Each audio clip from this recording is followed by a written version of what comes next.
नमस्कार साथियों, मैं संजीव कुमार आपको स्वागत करता हूं आपके पसंदीदा YouTube channel young minds academy में। आज की इस वीडियो में हम लोग आगे बात करेंगे।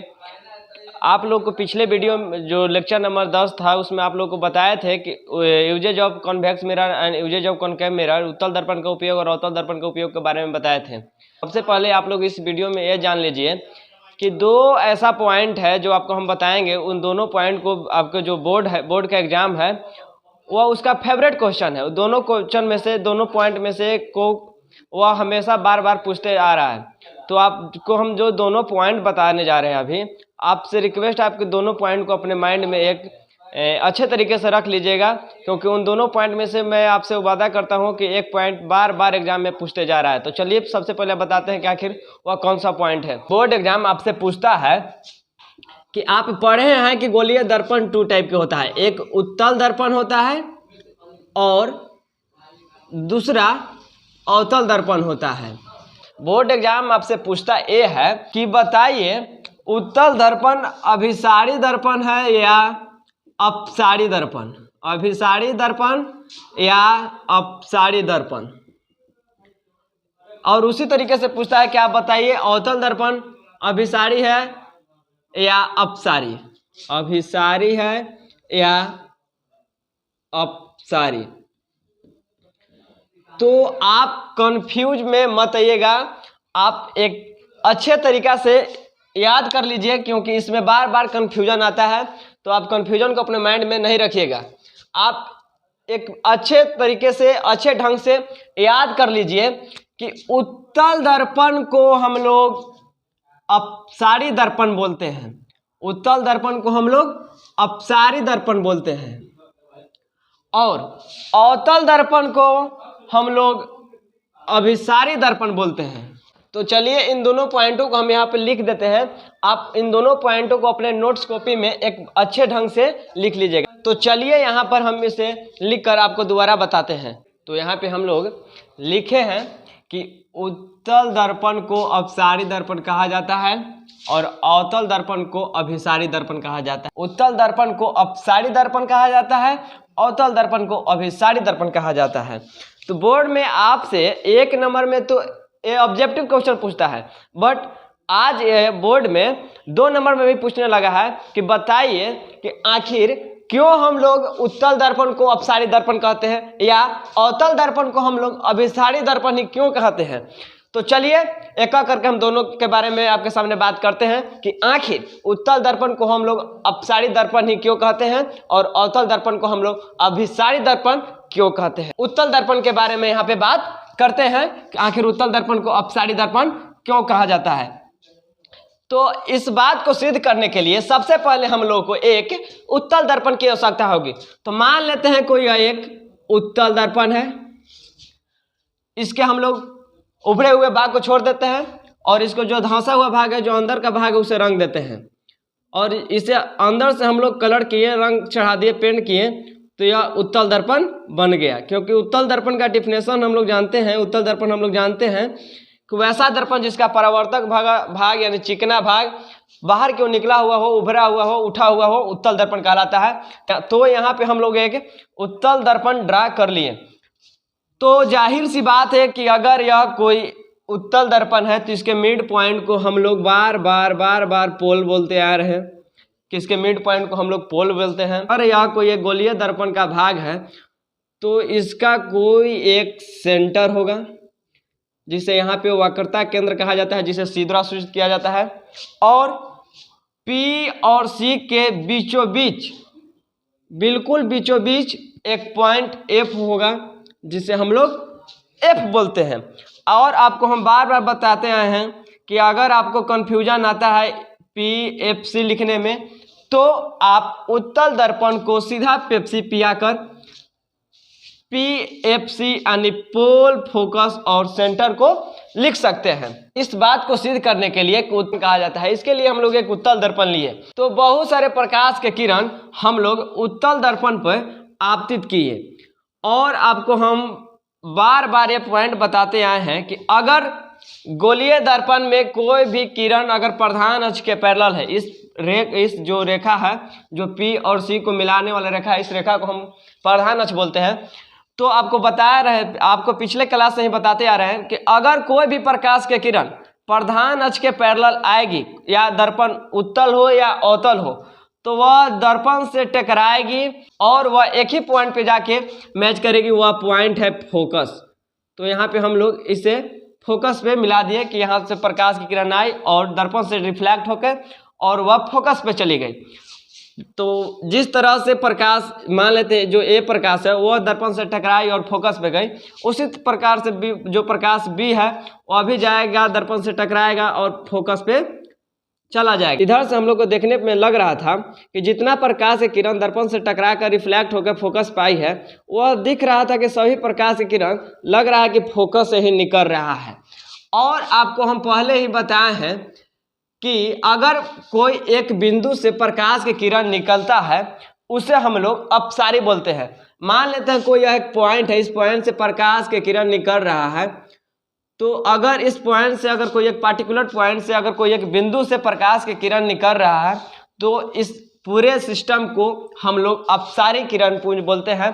ठीक उसी प्रकार से देखें कि हम लोग एक बिंदु से यहाँ पे किरण हम लोग को इधर से देखने में दिखाई दिया कि लग रहा है कि एक ही पॉइंट से सब प्रकाश की किरण निकल रहा है। तो आपको बताएं कि एक बिंदु से प्रकाश को किरण निकलना अपसारी कहलाता है। इसलिए हम लोग बोल दिए कि उत्तल दर्पण को अपसारी दर्पण कहते हैं। उत्तल दर्पण को अपसारी दर्पण इसलिए बोले कि जितना भी प्रकाश के किरण दर्पण से टकराकर फोकस पे आ रही थी, इधर से उसी बात को हम लोग इधर से आकर देखें, यहाँ से देखने में दिख रहा था को लग रहा है कि एक ही पॉइंट से निकल रहा है, और एक पॉइंट से प्रकाश की किरण को निकलना अपसारी कहा जाता है। इसीलिए उत्तल दर्पण को हम लोग अपसारी दर्पण कहते हैं। तो चलिए इसका एक पार्टिकुलर डिफिनेशन हम यहाँ पर लिखकर आपको दोबारा समझाने की कोशिश करते हैं। साथियों, जैसा कि आप लोग अपने स्क्रीन पे यहाँ पे देख पा रहे हैं कि हम लोग यहाँ पर लिख चुके हैं, उत्तल दर्पण को अपसारी दर्पण कहा जाता है। क्यों? यह अब एक क्वेश्चन है, एग्जाम में अक्सर पूछता है कि बताइए कि उत्तल दर्पण को अपसारी दर्पण कहा जाता है। हम मान गए कि उत्तल दर्पण को अपसारी दर्पण कहा जाता है, पॉइंट में याद किए हैं।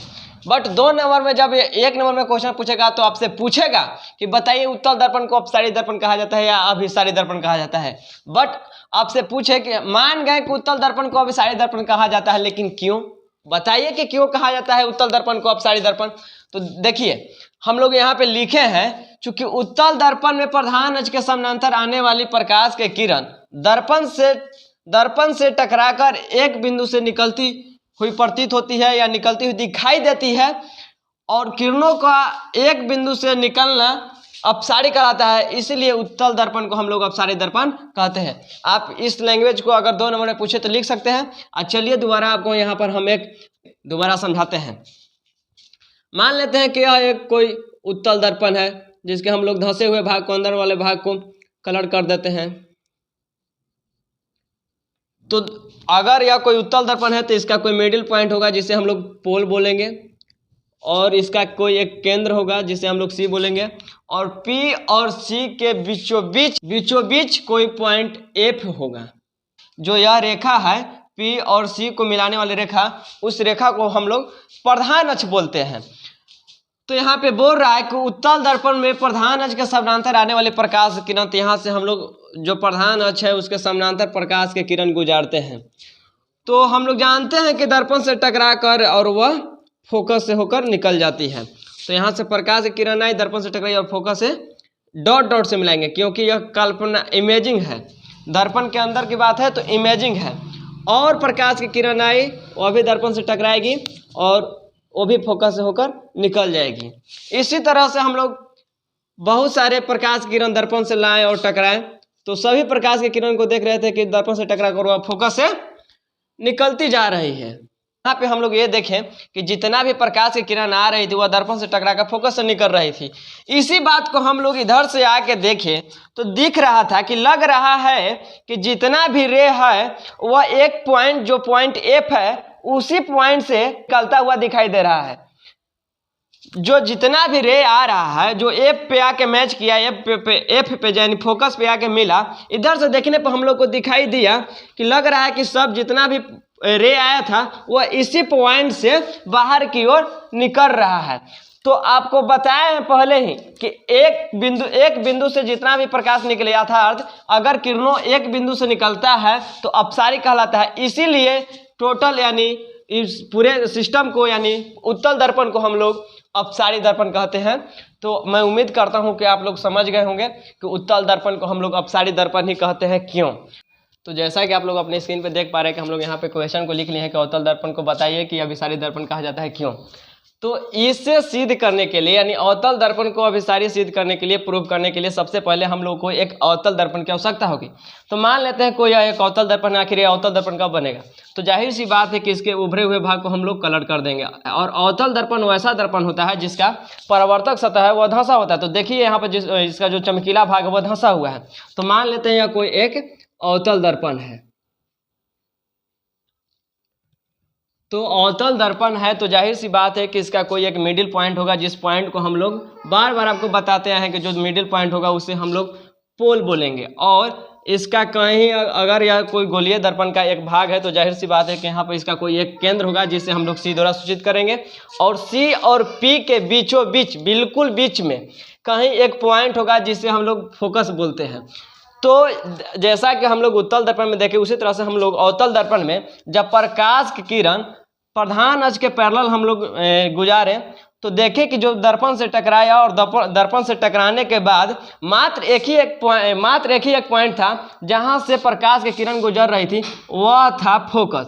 इसी तरह से हम लोग अनेकों प्रकाश की किरण यहाँ से गुजारे और दर्पण से टकराने के बाद एक ही पॉइंट से टोटल प्रकाश की किरण गुजर रहा था, वह था फोकस। इसी तरह से हम लोग कई सारे प्रकाश की किरण प्रधान अक्ष के पैरेलल गुजारते गए और वह सारी की सारी प्रकाश की किरण दर्पण से टकराने के बाद फोकस पे आके मिलती गई। तो हम लोग जानते हैं कि प्रकाश के किरण एक बिंदु पे मिलना अभिसारी कहलाता है।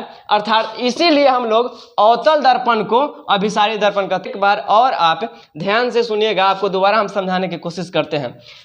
जब प्रधान अक्ष के पैरेलल हम लोग प्रकाश के किरण को गुजारे, देखिए हम आपको पहले बताए हैं कि जो सी और एफ को रेखा मिलाती है उस रेखा को हम लोग प्रधान अक्ष बोलते हैं। प्रधान अक्ष, अगर यह प्रधान अक्ष है तो इसके पैरेलल हम लोग प्रकाश के किरण दर्पण से टकराई और दर्पण से टकराने के बाद सारी की सारी प्रकाश की किरण जो थी वह एक ही पॉइंट पे आके मैच की और वह पॉइंट था फोकस। तो हम लोग जानते हैं कि अगर प्रकाश की किरण एक पॉइंट पर आके मिले और एक बिंदु पर प्रकाश के मिलना अभिसारी कहलाता है। इसीलिए अवतल दर्पण को हम लोग अभिसारी दर्पण कहते हैं। तो चलिए इसे लिखकर आपको दोबारा हम समझाने की कोशिश करते हैं। तो जैसा कि यहाँ पे आप लोग देख पा रहे हैं कि हम लोग लिखे हैं कि अवतल दर्पण को अभिसारी दर्पण कहा जाता है, क्यों। क्योंकि अवतल दर्पण में प्रधान अक्ष के समानांतर आने वाली प्रकाश के किरण दर्पण से टकराकर एक बिंदु पर मिलती हुई प्रतीत होती है। और आपको पहले ही बताए हैं कि किरणों का एक बिंदु पर मिलना अभिसारी कहलाता है। इसीलिए अवतल दर्पण को अभिसारी दर्पण कहा जाता है। चलिए दोबारा आपको हम एक फिगर के सहायता से समझाने की कोशिश करते हैं। मान लेते हैं कि यह अवतल दर्पण है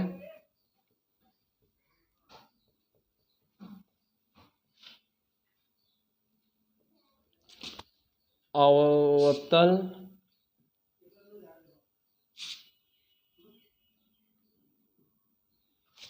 तो इसका कहीं एक मिड पॉइंट होगा जिस मिड पॉइंट को हम लोग बार बार पोल बोल रहे हैं।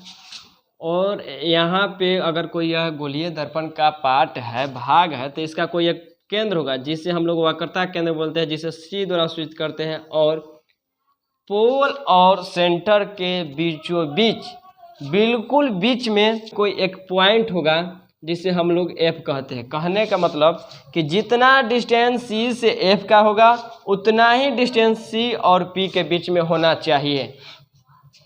तो यहाँ पे हम लोग देखें कि यहाँ पे जैसे कि हम लोग डिफिनेशन में भी लिखे हैं कि प्रधान अक्ष के समानांतर आने वाले प्रकाश की किरण, तो यहाँ जो प्रधान अक्ष इसे बोला जाता है, जो यह रेखा है इसी रेखा को हम लोग प्रधान अक्ष बोलते हैं।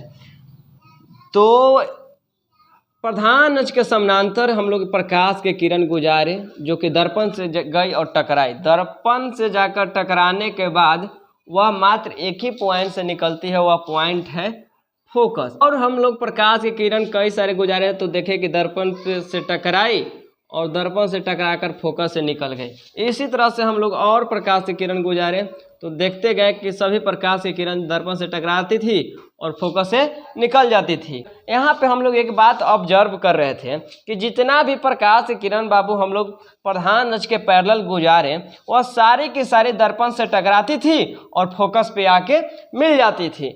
और यहाँ हम लोग जानते हैं कि किरण अगर सारी किरण एक बिंदु पर मिले, यानी किरण अगर एक बिंदु पर मिलता है तो किरण को एक बिंदु पर मिलना अभिसारी कहलाता है।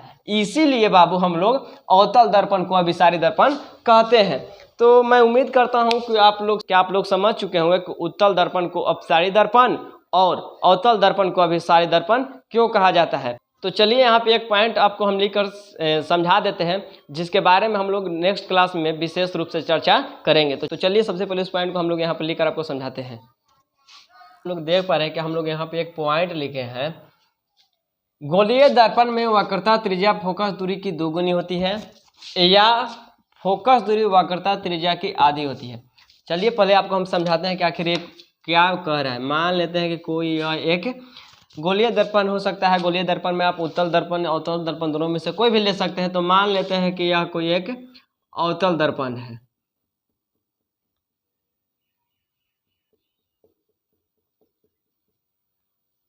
हम लोग एक अवतल दर्पण लिए